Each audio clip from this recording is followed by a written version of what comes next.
Hey, okay, this is Rui. Welcome back to another second channel video. This right here is the analysis of War of Hearts.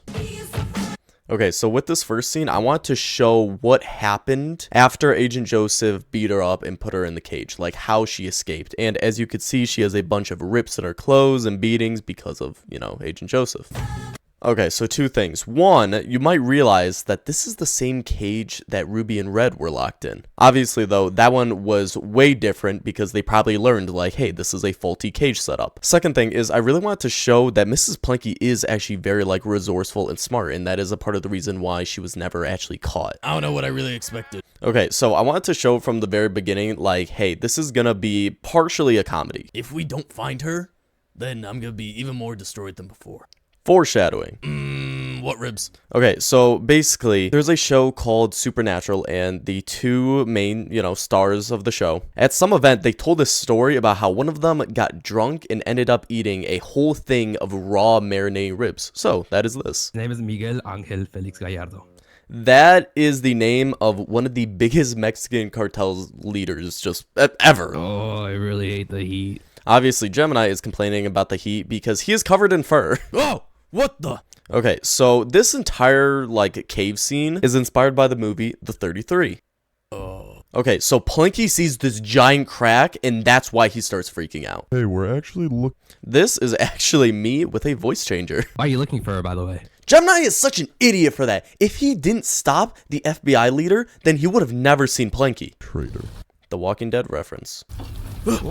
Okay, so Gemini, he first tries to leave the cave, just going out, but the problem is it is crumbling from the front to the back, so that is why he gets caved in, but Plinky doesn't. Ow. Okay, keep in mind, Plinky just peed in that water not even a minute ago. What the heck is this place? Okay, so in this, I wanted to show Plinky experiencing a lot more Minecraft-y things. Where the Nomad actually lies, on the Earth in this universe is honestly kind of a can of worms because, I don't know, whatever. It's kind of confusing. But I like to think that it lies somewhere in the Pacific Ocean, and that's why we see, Ravagers in places like Vietnam, and then we see a bunch of Minecraft-y things like, ancient cities in South America. Oh. As you can see, Gemini's hands are all bloody because he just dug through all that stone with his bare hands. Obviously, Gemini doesn't know what to look out for yet. Yeah.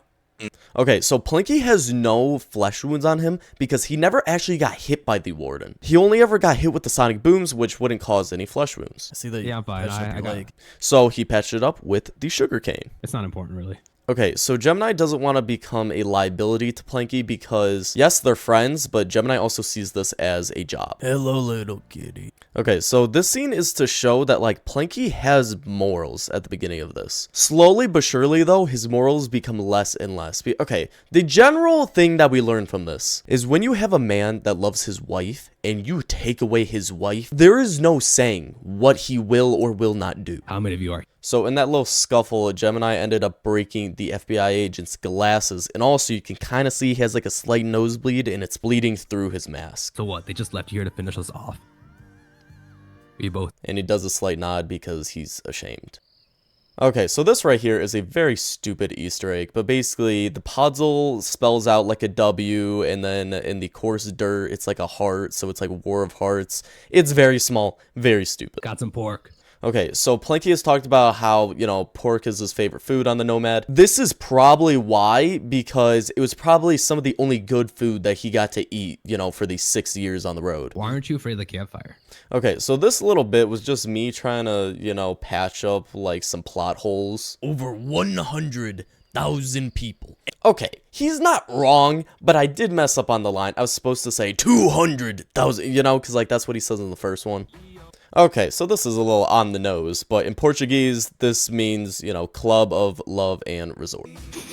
Okay, so before this, I did some research about pandas, and they actually have a really good sense of smell. So Gemini smelled that something was there, but Mrs. Plinky was camouflaged, so obviously he couldn't see her. Okay, so keep in mind, Gemini just left open those two doors, which is probably why the agents and Plinky both ended up walking in. Don't mind if I do. Okay, Plinky is a mild alcoholic when it comes to beer. This is the moment where Plinky realizes, wait, oak sign on an oak background. Mrs. Plinky must be camouflaging somewhere in here. She's here! Okay, notice how Gemini already knocked out one of the agents. Okay, so I wanted to make Mrs. Planky kind of look like a goddess in a way. Like, you know, there's like this light shining down on her. There's a very slow zoom in with her compared to Planky, who is in the darkness and just has the still frame on him. You know, I just want to show like this juxtaposition. Yeah, but this idiot got in the way. Okay, so the reason that Planky and the guy were only knocked out was because it was only like a second story window. It's fine. Okay, notice how Gemini is covered in blood. So, okay, we don't know what he did to the second agent, but we can assume. I will find you. And then this right here is how Planky got the picture of his wife that he still has to this day. Oh. Okay, so throughout the first video, Planky jumped from the classic to the slim skin a lot because depending on what was going on in his life, sometimes he was skinny, sometimes he was, you know, like more built. Throughout all of this, Planky is just the, you know, slim version of the skin because, keep in mind, he's doing a lot of cardio. He's probably not eating that well, so he's very skinny. A shorter beard suits you. And that compliment right there is why Planky to this day still has a shorter beard. Okay, so since Planky, you know, got side tackled out of a window, the resort probably just let him and Gemini have a free room for the night, and that is why they're staying in the same building. No, Gemini, I can't. Okay, so on the Nomad, Planky has talked about how pictures are very important to him because that is how he gets to remember the ones that he's lost. Okay, so it's funny because I keep on looking to the left a lot, and it's because I was actually trying to see when Chris came in to, you know, grab the picture. So it wasn't just me, like, moving my mouse rapidly for no reason. Hey, get back here! Okay, so why does the drunk man take the picture? Odds are his plan was to lure Planky to the roof and then, you know, push him off to, you know, kill the devil or whatever, but obviously that didn't work. Because you never know which side you're on. Okay, so we don't know about Gemini's past, but every time he encounters the FBI, they always call him a traitor. That's meaningful for two reasons, because one, he does kind of betray Planky and like leave him after 5 years, but then in Argentina, he does come back to save him, so that sort of shows, you know, Gemini like evolving. Could kill me? Okay, so why did the gunshot not kill Planky? The drunk man probably had a really weak gun, and also, as you could see, it was on the side of Planky's face, so it probably just grazed him. But also, keep in mind, Planky is made out of thick, like, oak wood, so yeah, that's also partially why. Because you're the devil incarnate, Planky, and I will. And okay, it's actually kind of ironic because the song that's playing in the background is called Lightbringer, which is another name for El Diablo, the devil. Burn people alive. You're pure evil. So, you know, Planky still has that Vietnam reputation, but obviously he never did any of those things. I'm worse. No, Okay, so Planky, he doesn't push the guy off. The guy is just so terrified that he falls off. And obviously it's wet too. Okay, so Planky just looks down because he's in shock of what just happened. Okay, so in this shot, I want to show like how small Planky is right now because that's kind of how he feels. Okay, so Gemini, you know, is crying because he didn't want Planky to find out, and especially not like that. Planky, on the other hand, is in total shock because in this moment, he is realizing that, hey, that Viet Cong soldier didn't actually lie to me. He was telling the truth. 9th of September. Okay, so Planky singing along to the song obviously shows that, like, hey, this isn't just a song that's in the background. That also gives us a time frame of what year it is when this is all taking place. Okay, so Planky obviously never used an elytra before, so he crashed. This is my home. Okay, so for this entire nightmare scene, I wanted to use like a very dark shaders to kind of show like what the inside of Planky's subconscious is. Okay, so obviously the last time that Planky was inside of this bar was when he killed Agent Joseph, so that is how he remembers it, with blood on the ground. hello, Planky. Okay, this right here is the coolest scene by far. But okay, so how I did the glowing eyes was, long story short, there is this zombie pack out there that makes, you know, the zombies obviously have glowing eyes. So I retextured the zombie and changed the eyes a bit. So right here, Anthony was actually wearing a zombie head on top of Gemini's skin. Because this is the part where you die. Okay, so why does Planky imagine Gemini killing him? Planky has suffered through so much, so at this point, he just just wants it to kind of all end. But okay, so the reason why it's Gemini is because obviously he was betrayed by an FBI agent in the past. So this is his subconscious sort of saying like, hey, you know, maybe don't trust Gemini so much. Oh, Okay. Okay, so Gemini obviously has a gunshot wound on his arm, so that kind of hints at what he had to do to get those quick charge books that he later puts on the guns. I mean, it's a little bit too easy, you know? Okay, so Planky has obviously killed a lot of people, but he still has morals, and he doesn't just want to be gunning people down, because if it's that easy to kill someone, then that means that it is that easy to kill the wrong person, you know? But Gemini, he sees this more as a job and efficiency, so he's like, no, we need these. What is that? Okay, so I knew that I wanted to use the Jungle Temple, and Peru was the perfect place to do that because, you know, obviously Machu Picchu and all that. No, there's nothing. Okay, so Plinky lies to Gemini because, like I said earlier, he doesn't trust Gemini, but also keep in mind, at this point, Plinky has no idea what this does yet. Okay, so obviously, this song doesn't come out for another 30, 40 years, something like that, around 30 years. But the song was so perfect for this video, so I just had to use it. And also, this cover was amazing, and it just made it more emotional. Okay, so with this shot, I wanted to show like how the lyrics and stuff in this song are going directly to Planky. Like, you know, he's taking it all in. Oh, yeah, also, this skin right here is Madeline Bailey, the woman that sings the cover. Okay, Angelo slipped out a little bit, but then as you can see, I corrected. Yeah, because I noticed instantly. But okay, imagine how this lady feels right now. A panda with red eyes and a giant plank man with a huge beard just wakes you up. Sí. Obviously, she has no idea what any of them are saying. Okay, so the thing that's playing in the background right now is Tao's Hum. It was also played right after Planky killed Agent Joseph, so it is kind of like a symbol for Planky just absolutely losing it. You are the reason. Look at how much he shakes, like he is fully manic right now. Okay, so, you know, Gemini is much more agile than Planky, and also he kind of predicted what Planky was going to do because, you know, they're best friends. Planky didn't want to kill Gemini, but he definitely wanted to, like, severely wound him. Planky, you're insane. Okay, so I want to show a shot of Planky right now when Gemini said that. Because look at him, like he is insane right now. He has a gun pointed at his best friend. She'd be ashamed if she saw you right now.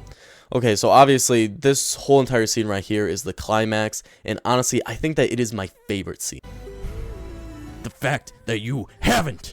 Okay, so throughout this entire thing, I didn't want it to just be one-sided, so it was very hard to make them both like the aggressor and the villain in this scene.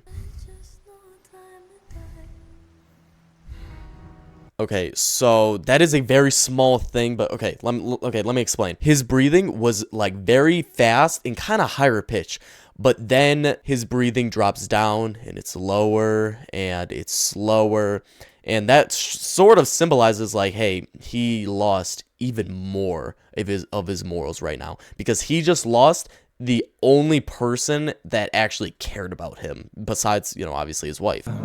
Okay, so Planky at this point, he doesn't care. He has lost officially everybody. It's not that he tried to kill himself in this scene, but he was definitely like, hey, you know, I'm gonna kill this beast because that is the only way that I know how to, you know, act out my emotions is by violence. And hey, if this thing kills me, then so be it. Okay, so this right here is the most savage thing that Planky has ever done. He looks the beast right in the eyes. Like, this right here is a man that is willing to die. Okay, so we can assume that, you know, Planky killed the warden. But obviously, the warden is very powerful, so Planky is almost dead by this. Okay, and he's also partially crying because this is the lowest moment in his life. Like, as we can see from this shot, he is in the middle of a place that he doesn't even know. He's almost dead and he's alone. Okay, so I didn't really need to try making that cough realistic because I was partially sick at the time. Sorry, I thought you were someone else. Okay, so as we learned from the last video, Planky and Mrs. Planky, they look pretty much the same from the back. 2,000 Brazilian real. Okay, I did my math and stuff, and I tried figuring out how much a plane ticket would have cost from Brazil to Argentina in 1981. I think that's, yeah, that's around about the year that this is. 2,000 Brazilian real sounded about right, but if it's not, I don't know, cry about it. Okay, so as you can see, Planky is putting in, like, you know, a few coins and stuff, but the gambler, he's putting in stacks because, you know, he's, one, very rich, and two, very greedy. Wait, how much would a second life give me? Okay, so with this, I want to, well, one, explain to the viewer, like, what this actually is in case, you know, they don't know the game, stuff like that. But also, I want to show that, like, hey, Planky does understand what this thing is now and how powerful it actually is. And he is willing to risk that for this plane ticket. Okay, so Planky kind of looks down because he's like, oh, thank God. And then he gives the guy a pity coin.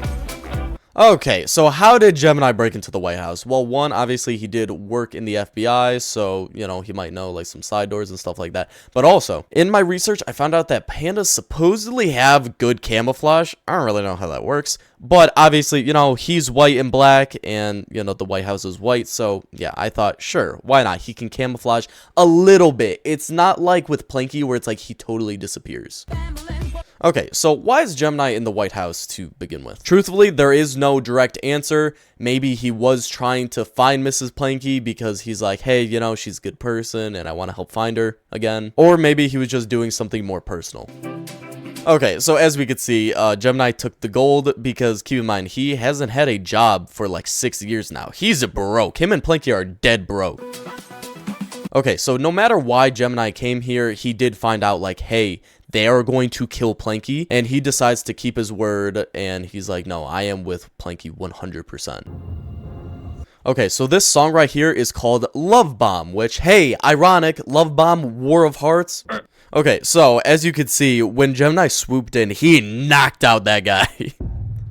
Okay, so right here, Planky looks at the Arctic, and he's like, hey, I could just leave Gemini to die, but he decides, like, hey, no, you know, this man is my best friend, he's my partner in crime, so, yeah, he risks his own life, again. Okay, so two things. One, you can see right there on Gemini, that is the gunshot that we heard off camera. But also, this is a big moment for Planky because, you know, he has a lot of pride and he is willing to kneel and die for Gemini right here. Totem. Okay, so Planky drops the totem right there. I know it looks like, you know, he just throws it in, but he drops it. Obviously, though, it floated back up and, you know, it was perfect timing because Gemini, he was getting shot a lot by the Guardians and he's not as tough as Planky. So, you know, he was about to die. Well, he did die, technically, because he popped the totem. Planky looks over in shock because he's like, I knew what it did, but Jesus, that's crazy. Okay, so the ice breaks, well, one, because, you know, Planky, he's on top of it, he kind of weighs a lot, but also it could be because the Guardians were smart enough to kind of hit it from underneath and break it. Planky! Okay, and also, a little thing, so, okay, obviously he popped the totem, and so he is fully regenerated now. He no longer has any wounds, but the blood would obviously still be on his suit because it wouldn't regenerate that, and also he still has the blood on his fur because that's not a wound. Oh yeah, also, the whole, like, ice breaking scene was inspired by Jack Frost and how he died, or didn't die. I don't really know how that works, I'll be honest. Killed a beast. Okay, so the reason that young Planky says beast instead of warden is because Planky doesn't know the name of it. Think to save. Okay, so obviously this is very emotional for Planky because he's letting go of the past and he's losing his innocence and also sort of his morals. Okay, so obviously the Guardians were not only attacking these two, it was also attacking the FBI agent, which he is not as strong as these two, so yeah, he's dying currently. Everyone you know and love dying. Obviously, he is referencing Vietnam, and also the song that is playing in the background is the piano version of Do I Wanna Know, which is the song that was used in the trailer of the first video. But you are just as bad as us. Okay, the agent isn't necessarily wrong here because, okay, obviously, you know, we see this through Plinky and Gemini's perspective, so we want them to win, and like we see them as the heroes. But if we saw this story through the FBI's point of view, we would want them to win, and we would see them as the heroes. But both sides suck when you really think about it. Okay, so I didn't want to show at first, like, who shot Agent Joseph, Jesus, not Agent Joseph, who shot the FBI leader, because I wanted the viewers to think, like, oh, it was Plinky, but no, it was actually Gemini, because he just had enough. Think that's over stuff, right? Okay, so they burn, you know, the elytra, the guns and stuff like that, because they're like, hey, we don't need this new age, like, mystical stuff anymore. As hard as it sounds. Okay, so then this sort of explains, like, you know, why Mrs. Plinky was just chilling in the Arctic for so long, and why Plinky never looked for her for those 30 years or whatever. May we meet again someday, Gemini. Will they? Who knows? Stay tuned. No, I'll miss you. Okay, and here it is. So basically, I wanted it to end how it started, with these two joking around and having that sort of, like, you know, best friend bond. It doesn't matter where they are, whether it's in Mexico, in the middle of the Arctic, they are still them. Okay, and this right here, oh, I wish that I did this for the first video. But yeah, no, it's just like a little credits at the end, but I really like how I did it. Well, there it is. Sadly, that is the end of War of Hearts. So, I hope that you guys enjoyed this. Oh, what's this? Interesting. You know, that might be important. But anyways, I hope that you guys enjoyed this video, and peace.